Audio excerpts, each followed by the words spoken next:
चतुर्दश है। पाठ 14 पढ़ने से पहले सभी बेटियों को सुप्रभात। और पाठ का नाम है कुरुक्षेत्र। बेहद अब मैं कहूंगी कि ये है ऐतिहासिक जिला हमारे राज्य हरियाणा का, जहाँ सूर्य ग्रहण के दिन हमारे बहुत से लोग जो है वहाँ सूर्य ग्रहण जब लगता है बहुत अच्छा मेला लगता है बेटे कुरुक्षेत्र में। और वहाँ लोग स्नान करके कहते हैं कि आज हमारे सारे पाप धुल गए। तो वहाँ सूर्य ग्रहण के दिन नहाना ब्रह्म सरोवर पे बहुत लोग पसंद करते हैं और मतलब लाखों में लोग जो हैं सूर्य ग्रहण के दिन वहाँ नहाने स्नान करने जाते हैं। ऐसा स्थान है और ये कुरुक्षेत्र हमारे देश के इतिहास के पन्नों पर दर्ज हमारे हरियाणा का सौभाग्य है कि हम इसमें पैदा हुए हैं।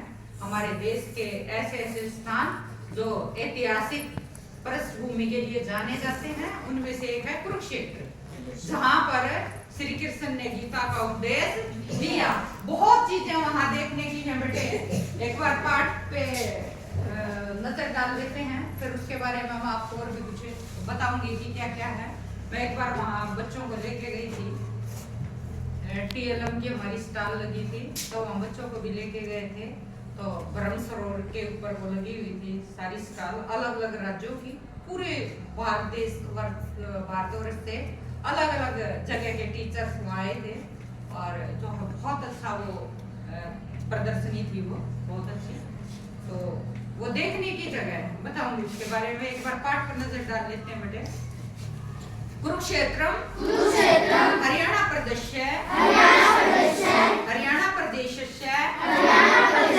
कुरुक्षेत्र हरियाणा प्रदेश का मतलब क्या है? राज्य। कुरुक्षेत्र हरियाणा राज्य का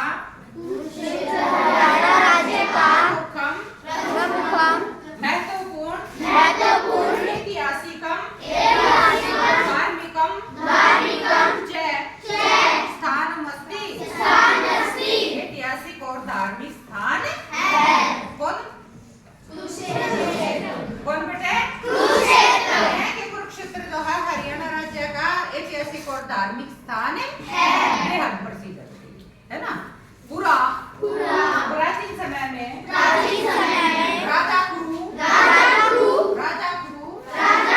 नाम है बेटे अत्र यहाँ राजा कुरु ने यहाँ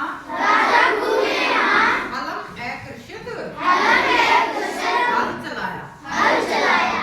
अतः इसलिए इदं क्षेत्रम कुरुक्षेत्रम कथ्यते।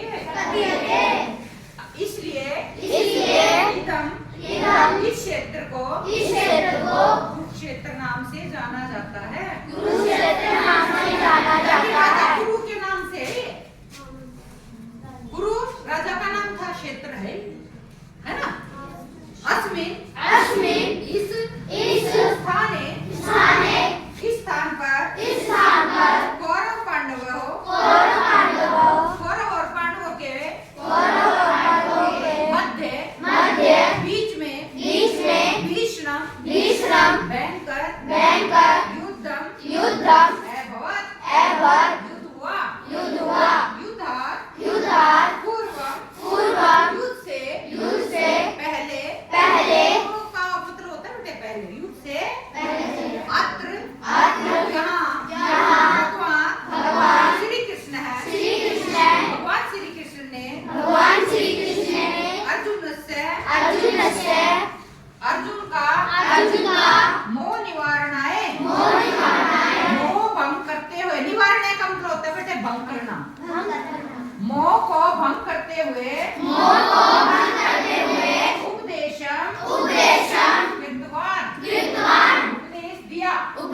दिया। किसने दिया बेटे उपदेश? भगवान श्री कृष्ण ने। किसको दिया? अर्जुन को। कहा कि ये अर्जुन ने कहा कि मैं तीर नहीं चला सकता। बोले अर्जुन तीर चलाइए। बोले नहीं मैं नहीं चला सकता। कैसे? किस पे तीर चलाऊं? मेरे सामने मेरे दादा है, मेरे ताऊ है, मेरे चाचा है, मेरे छोटे बड़े भाई हैं, सारे तो मेरे अपने हैं, मैं तीर किस पे चलाऊं, लड़ाई करूं किससे। तब श्री कृष्ण ने गीता का उपदेश देते हुए कहा कि कोई भी अपना नहीं है, वक्त की नजाकत को समझिए, ये बेहद जरूरी है। हम किसके खिलाफ लड़ रहे बेटे? पाप और पुण्य की लड़ाई है, धर्म अधर्म की लड़ाई है। तो फिर कोई अपना नहीं है यहाँ, अपने होते थे नौबत ही नहीं आती, बोले तीर चलाइए। तो इस तरह से गीता का उपदेश दिया। गीता हमारा एक बेहद धार्मिक ग्रंथ है बेटे, उसे हमें पढ़ना ही चाहिए। सभी के घर में गीता होनी चाहिए। उसके अंदर व्यवहारिक जीवन से जुड़ी हुई बातें हैं बेटे, कि हमें जीवन जीना कैसे चाहिए, ये कौन सिखाती है बेटे? गीता। तो पढ़ोगे? Yes ma'am. दे देंगे गीता? Yes ma'am. पक्का? Yes ma'am. रुटीन से पढ़ोगे? Yes ma'am. चलो आओ दसर ने दी थी बेटे, और वो बांटते हैं बहुत ज्यादा।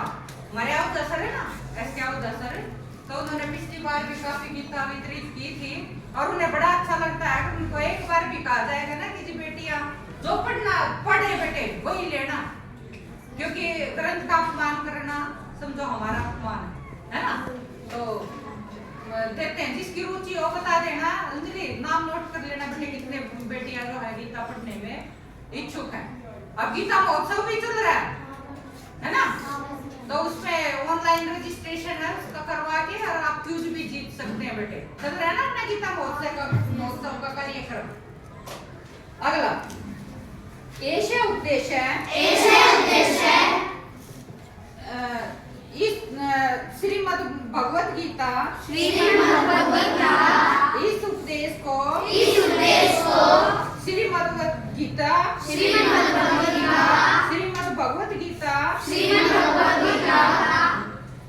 इति नामना प्रसिद्ध है। श्रीमद् भगवत गीता के नाम से जाना जाता है। नामना का मतलब क्या है? नाम से। ठीक है बेटे। अस्मिन् इस ग्रंथे निष्काम भावनाया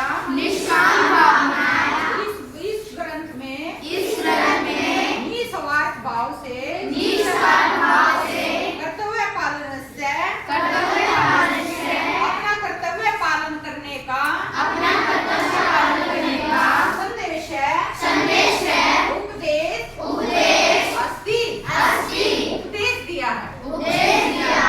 गीता क्या कहती है बेटे? कि निस्वार्थ भाव से बिना फल की इच्छा किए हुए अपना कर्म करते चलिए, फल की इच्छा ना करें। वो बैठा है ना परम पिता परमेश्वर, वो देगा अपने आप फल, फिर हम क्यों इतने परेशान है ना। तो आप जो है अपना कर्म करें, बस मेहनत करें। कर्म करने से मतलब क्या है? काम करें, मेहनत करें, जी तोड़ मेहनत करें। फल देने वाला वो ऊपर बैठा है, हमें चिंता ही क्यों? जो पूरी सृष्टि को चला रहा है, तो हम ऐसा करके कि हम ये करता धरता बने, तो क्या ये उचित है? No ma'am. तो बस अपना काम करते चलिए। तुम्हारा काम क्या है बेटे? पढ़ना। अपने पेरेंट्स का सम्मान करना, गुरुजनों का सम्मान करना, और वक्त मिले जितना उतना उनका हाथ घर के कामों में बंटवाना, है ना। तो वो करते चलिए। सफलता देना, सीढ़ियां चढ़ाना, कहाँ तक भेजना, वो परम पिता परमेश्वर का काम है। आगे बेटे। हरियाणा सरकारस्य का मतलब हरियाणा सरकार के राज्य चिन्ह के चित्र में भी श्रीमद् भगवत गीता का योग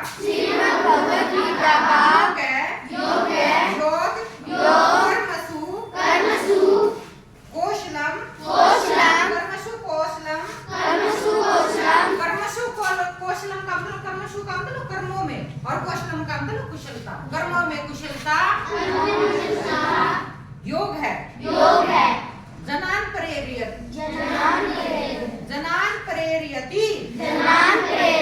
यह अंश लोगों को प्रेरणा देता है। यह अंश जो है लोगों को प्रेरणा देता है कि फल की इच्छा ना करें, बस कर्म करें। तो ये लोगों के लिए क्या है बेटे?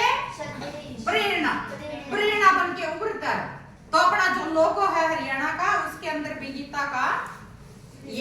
लिखा हुआ है ये श्लोक जो अभी मैं बता रही हूँ। क्या कि योग कर्मसु कौशलम, योग कर्मसु कौशलम, ये लिखा हुआ है हमारा जो लोगो है हरियाणा का वो।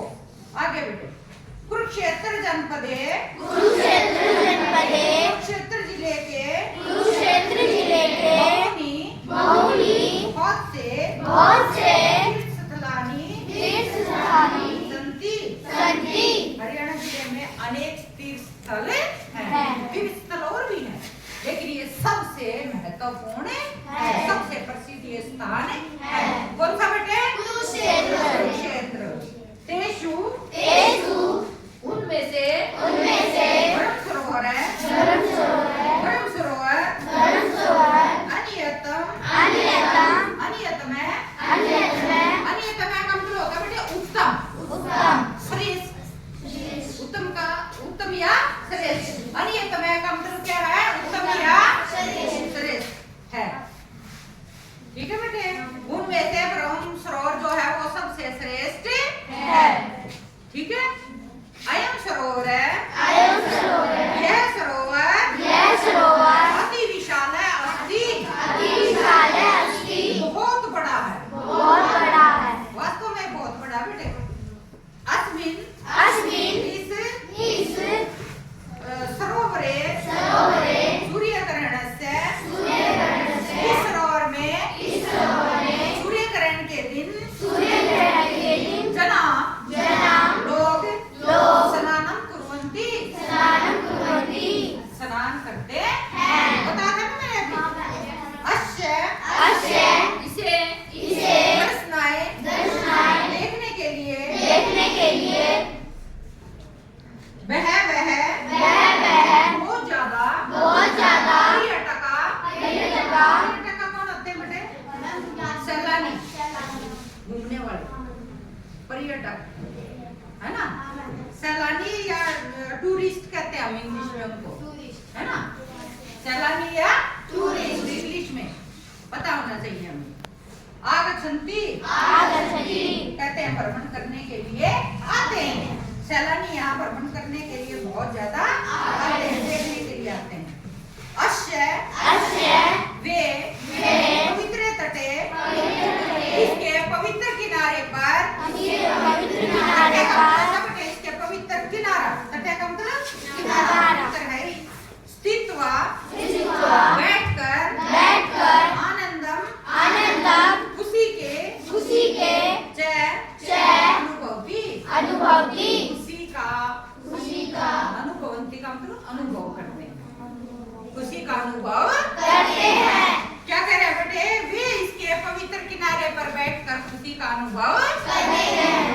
सुकून का मतलब उन्हें सुकून महसूस होता है कि हम ऐसे तीर्थ स्थल पर आए हैं। बिल्कुल बहुत साफ सुथरा पानी और दूर दूर तक जहाँ तक नजर जाती है वहाँ ब्रह्म सरोवर में पानी दिखाई देता है। और वो पवित्र धरती जहाँ पर श्री कृष्ण ने गीता का उपदेश दिया तो एक मन को सुकून मिलता है। तो ये है बेटे पाठ, और इसका एक और बच गया, ये और करवा देते हैं। कुरुक्षेत्र स्थानवी सरोवर है, कुरुक्षेत्र में स्थानवी सरोवर, फिर सन्निहित सरोवर है, सन्निहित सरोवर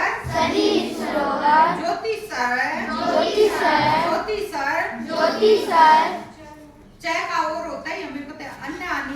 अन्यानी अन्य प्रसिद्धानि प्रसिद्ध दर्शनीय स्थलानि संति और भी दर्शनीय स्थल है। बता देना ब्रह्म सरोवर के अलावा कौन से बता दे बेटे?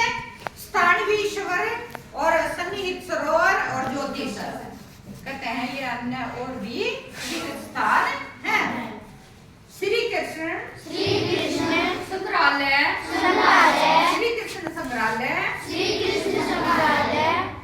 पैनोरमा केंद्र,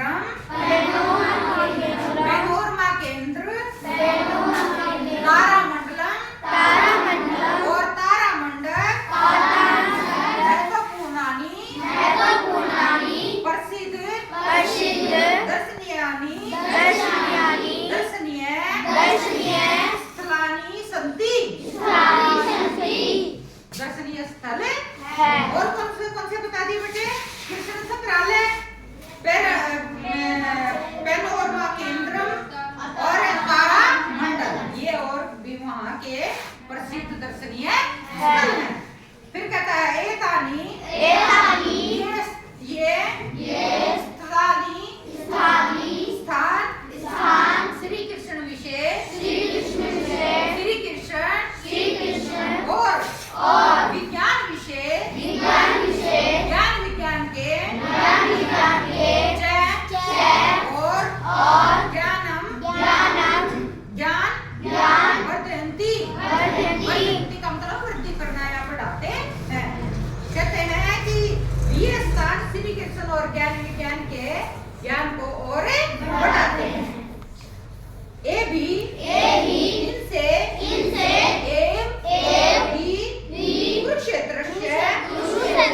कुरुक्षेत्र का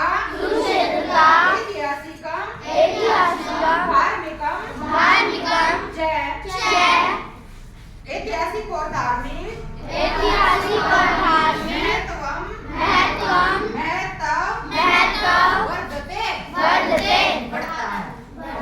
बढ़ता है। कहते हैं कि इनसे ही कुरुक्षेत्र और ऐतिहासिक धार्मिक महत्व बढ़ता है। अब अगर वहाँ कुरुक्षेत्र में कभी जाओ बेटे तो वहाँ पे ये जो है वहाँ देखने की चीजें हैं बेटे, बहुत म्यूजियम है ना। और अगर वहाँ देखोगे जाके उसमें महाभारत के युद्ध को इस तरह से दर्शाया हुआ है। कुरुक्षेत्र के अंदर लगेगा